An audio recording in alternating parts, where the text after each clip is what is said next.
90ల నుంచి మీరు రాజకీయాల్లో ఉన్నారు. మీకు చాలామంది నాయకులతో సన్నిహిత సంబంధాలు ఉన్నాయి. ఎప్పుడు రాజశేఖర్ రెడ్డి కాంగ్రెస్ పార్టీలో చాలామంది సీనియర్ నేతలతో, అలాగే చంద్రబాబు నాయుడుతో కూడా జర్నీ చేశారు. ఎలా అనిపిస్తుంది గతంలో ఉన్న మీకు చెప్పుకోదగ్గ విజయాలు రాజకీయాల్లో ఏమున్నాయి?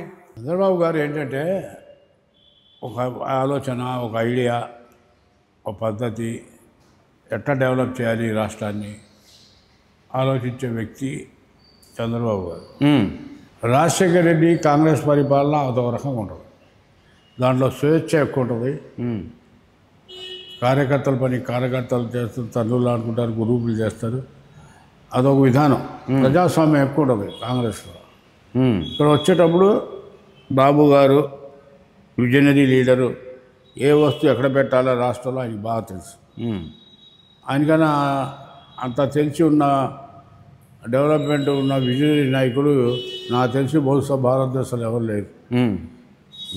కానీ కష్టం కూడా అట్టాగే పడతాడు ఆయన. రాష్ట్రెడ్డి కూడా పడలేడు ఆయన అంత కష్టం. పార్టీ నడపడంలో వచ్చేటప్పుడు అది సరిగా జరగట్లా, కొన్ని ల్యాప్సెస్ ఉన్నాయి. మీరు 2014లో వైసీపీలో గెలిచారు. వైసీపీలో గెలిచిన తర్వాత తెలుగుదేశానికి ఎందుకు వెళ్ళారంటే ఏం చెప్తారు? ఏమన్నా ఇప్పుడు రావటానికి కారణం ఏంటంటే, ముఖ్యంగా ఫస్ట్ టైం గెలిచాం, అపోజిషన్లో ఉన్నాం, ఎదురు గాలిలో గెలిచాం. మనం గాలి ఉంటే కొట్టుకొచ్చినోడు కాదు నేను. సెకండ్ టైం కూడా గాలి ఎదురు గాలి, రెండు సార్లు కూడా ఎదురు గాలిలో నుంచున్నాం. గవర్నమెంట్ రాలేదు కాబట్టి నేను ఏవలేకపోయా. దాని తగ్గ నేను నా స్పీడ్కి కొంతమంది తట్టుకోలేక నా సీట్ రాకుండా చాలా ప్రయత్నాలు చేసిన వాళ్ళు ఉన్నారు పెద్ద లెవెల్లో. రాజకీయాల్లో ఇప్పుడు పివి నరసింహరావు గారి పిల్లలకే లేకుండా పోయింది. విజయభాస్కర్ రెడ్డి గారి పిల్లలు కూడా అదే పరిస్థితి. నాకు తెలిసి 60% సీనియర్ నాయకులు బాధపడుతున్నారు. మీరు ఇక్కడ వైసీపీని పెంచి పోషించారు, మొక్కలాగా నాటారు. ఈ నియోజకవర్గంలో దాన్ని ఒక చెట్టులాగా చేశారు. ఆ ఫలాలు వచ్చే నాటికి 2019కి మీరు అసలు పార్టీలోనే లేరు. ఎలా అనిపించింది? 2019లో ఒకవేళ వైసీపీలో కొనసాగితే మంత్రి పదవి వచ్చేది అనుకుంటున్నారా?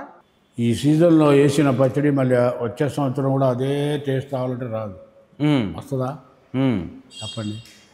అట్లాగే జగన్మోహన్ రెడ్డి కోసం జిల్లాలో, కృష్ణా జిల్లాతో పాటు కోస్తా ఆంధ్రాలో పార్టీ కూడా పెట్టలేప్పుడు.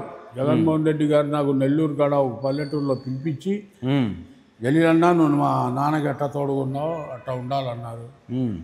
వారికి 2 నిమిషాలు వేరే విషయాలు చెప్పా. కాదు, నేను ఎంత కష్టమైనా పడతా, నష్టమైనా పోతా, ఫైటే అన్నాడు. ఆ రోజు నుంచి ఆయనతో ఉన్నాం. పార్టీ పేషెంట్ అయ్యా. విజయవాడ పశ్చిమ నియోజకవర్గ చరిత్రలో 20 డివిజన్లు ఉంటే 18 మంది కార్పొరేటర్లు గెలిపించా. Out of 20, 18. మరి అంత శ్రమ పడినా ఉపయోగం లేకుండా పోయిందిగా. ఇప్పుడు ఉపయోగాలు అనేది కొంతమందికి అవి ఉపయోగాలు, నేను ఉపయోగాలు ఆలోచించాను. అంటే తెలుగుదేశంలో పదవి వస్తుందని వెళ్ళారా?